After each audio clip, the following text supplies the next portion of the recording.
Have you ever played or read a choose your own adventure story where you get to decide what happens next? Let me show you what I mean. You go on a rainforest adventure for a vacation. You arrive at the lodge ready for a great trip. Your tour guide suggests that it's a great day for an expedition on foot. So you begin walking. About 2 miles from the lodge, you hear a noise coming from a tree. Quick, what is it? A sloth or a python? Pretty cool, right? Well, you're in control for this unit called Python Stories. Throughout this week, we'll explore the basics of the Python programming language while creating our own if-then adventure stories. You'll learn super cool skills like how to print to the console, ask users for input, store data and variables, write conditional if-else statements, and much, much more.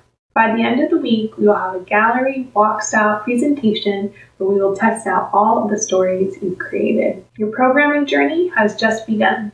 Where will it end? That's up to you. Good luck and happy programming.